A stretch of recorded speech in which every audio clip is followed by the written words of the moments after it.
mbukelo khona ekhaya ngithi sawubona ngiyakubingelela ngomoya kaNkuluNkulu nangomoya wabaphansi okhulumako udokotela wakho uMthinazi uDlamini. Ngiyathemba uzojabula ngoba sewungibonile namhlanje.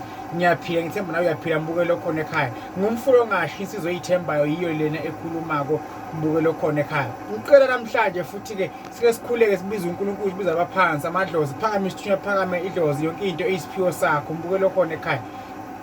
Ngisepitetife eMpumalanga okuhlala nganza kwethu. Ngiyabonga ngisepotele enzawo kimi lokuthi nje nibe bobhuti nakusisi kimi nibe abafowethu. Ngiyakubonga lokho mina nginamandla enginawo ngizidalwa enginazo emzimbeni wami. Bengingekho ke bengivakashela lapha eSwatini ngahamba ngabuye.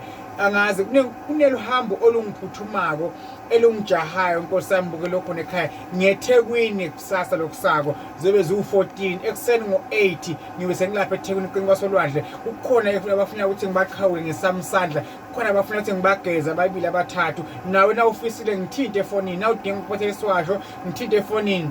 Sikhona isiwasho sikhona isigezo. Ngibe ngiseThekwini mina kusasa nge14 ngo8 senze ngiyaphuthuma njengoba benazi ukuthi bengihlangabeza abantu base-Island lapha e-airport emva kwakuthanga. Namhlanje ngiseSwatini sasa ngivukela kuphi eThekwini mbukelo khona ekhaya.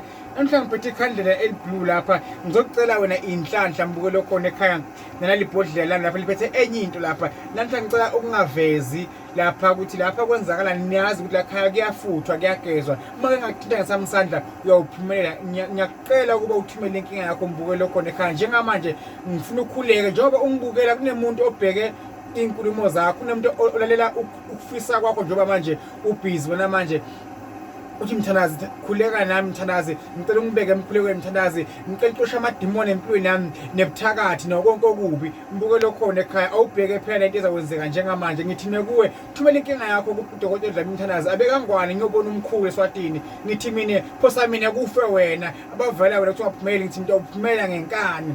Lekho umuntu okuvala, lekho umuntu okwenza okubi wena awusiwo umuntu wena mbukelo khona ekhaya. Wena unguNkulunkulu, wena uhamba nedlozi, wena unabakina. Akekho umuntu onquma athi impilo yakho ngeke iziphumele uyokuloya kuthakatha akuvalele. Ungubani ngoba umuntu ongasho lokho umuntu oyedwa kuphela lo phezulu ongabonwayo mbukelo khona ekhaya.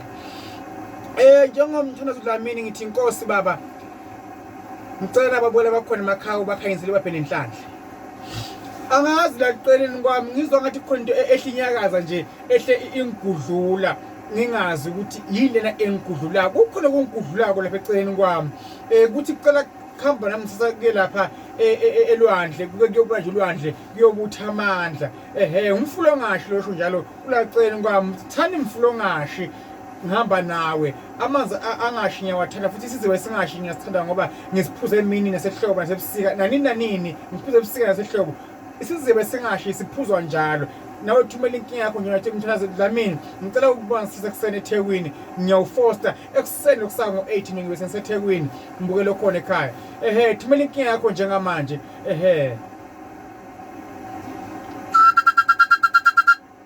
Madoda wena ukhandiwe wahlala phansi kwakhandwa wena kwathuya ungibheka ungigade ungivikele. Usho njalo omkhulu lapha eSwazini. Ngithi madoda sesehamba seThekwini. Kodwa yonke imoya emibi ngifuna umbukelo khona ekhaya. Othakatha umbukelo lapha ekhaya njengamanje. Abambela umgodi ngifuna mina kube uyena ongena emgodini ombela omunye umgodi. Ivikela abantu bakho, bavikela abantu bangahlukumezeki, abantu bangasokola. Ngikhuluma nawe ke mfulo ngasho ngithi kuwe philisa abantu bese bayaphila. Kunabantu abathakathayo ungakheleliselwa ngoba ngiyabona kunabantu abathathayo nabantu abaganga abanye abantu kanti asifisi kubona omunye umuntu aganga omunye umuntu.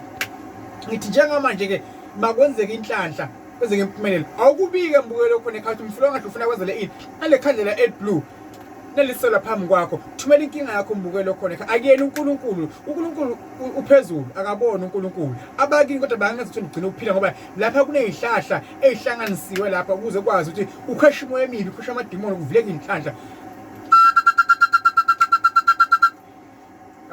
Ukhuluma nawe ndida amalambule sambaya sibomgodi biye singawulali.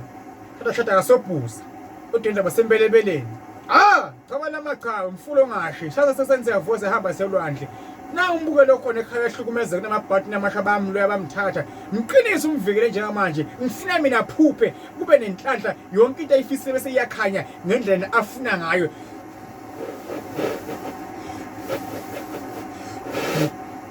Nkosi yamakhosi.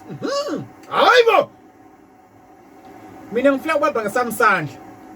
Ngifuna ngakukhulekela ngakuthandazela. Ngakunika insebenzo yami ngifuna uphuphe. Mina ngifuna ngihlola ngibone ukuthi ngiliphi idlozi emele lisebenze kuwe. Emaphusheni bese ngiyabuya nje. Okuphuphile kubhale phansi ukuthi mthandazi ngiphupha ukuthi nokuthi. Lo lokuphuphile ikona okufineze mi direction ngempilo yakho. Ukuthi abakini bafuna ngenzeni kuwe empilweni yakho.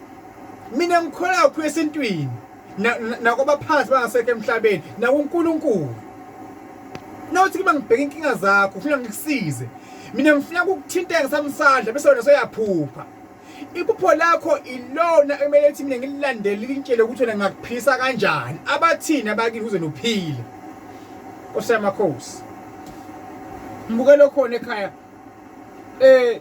Iminyango ivulekile ngifuna ngingena lapha esigodlweni sami njengamanje ngeke ngikhulume nale ndoda. Ngeke ngiqele impela ngibone ukuthi ayivuleki iminyango yakho mbukelo khona ekhaya. Thumela iSMS njengamanje ngethembe ethembani ngizawuphumelela kukho ngeke nifike khona kude siyakhona siyaphambili. Unganathi indlela emkhukhwini. Hayi.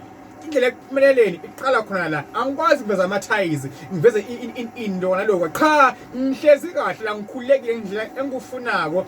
Hamba ngemoto engithandako, ngiphila impilo engiphilayo ngoba yinina eningisupporta wenina enikhipha imali lethe kimi. Njengamanje ngishiyo ngathi kunento leyiqala ikusiza abantu. Give back to the community. Okay, mbukelo khona ekhaya. Baba nomkhuleko. Sesiyakhuleka manje.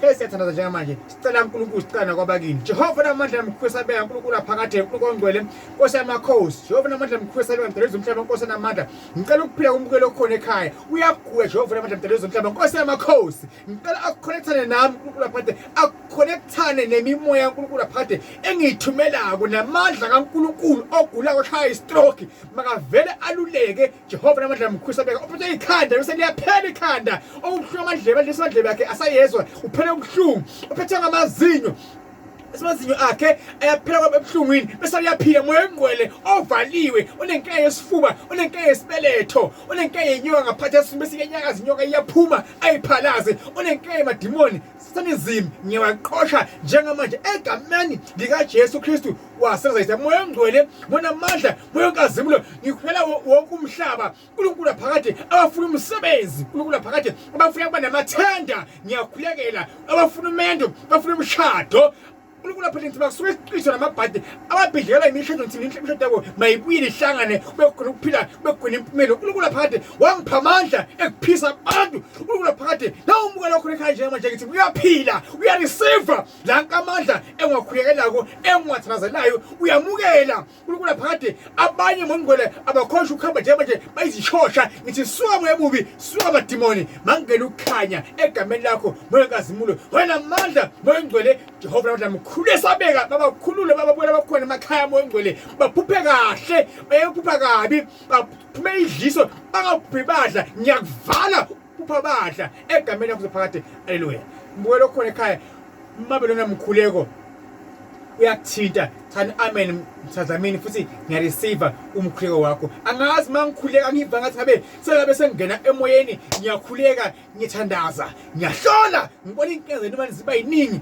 ngifuna umkhuleko khona ekhaya njengamanje nansi ngihlepha ngimbona uqabana nemyeni wakhe baqediswa yini indaba yefoni kaWhatsApp nansi ngiyaqhubeka futhi ngiyakhuleka wathi uNkulunkulu ngisuka ngibona umuntu lapha owesifazane nansi ngiyambheka njalo nathi ubamba imali kuya ayihlali ngibuza mbongole kwenziwa yini mbongole khona lo muntu wena wathana nemuntu wesizwe lo muntu wathana naye ongumuntu wesizwe wase uyamganga namhlanje imali ingena kule muntu wesizwe ngoba yena angumuntu osomabhizinisi lona wesizwe waganga lona muphi lona wesifazane angazi kuningi nje kuyenzeka omunye ethi ngihlela lapha ngiyabukela ukubona ohanjela inyoka ngaphakathi eswini sakhe njengoba ngikhuleka nje ngithandaza uthi mangcwele angeke ngikhulume ngoba abantu abaningi bayangibukela banenkinga ezingaphezulu kwamandla kini eningibukelako eningisupportako futhi eningilandelelako ngibona inkinga zenu ezivelako lapha emoyeni Nkosi namandla esamazulwini ngiyawethemba dala phakathi mbukelo khona ekhaya makaphiliswe avikeleke egameni lakho haleluya kuneke ngakusho ngiva ngisinto ngiva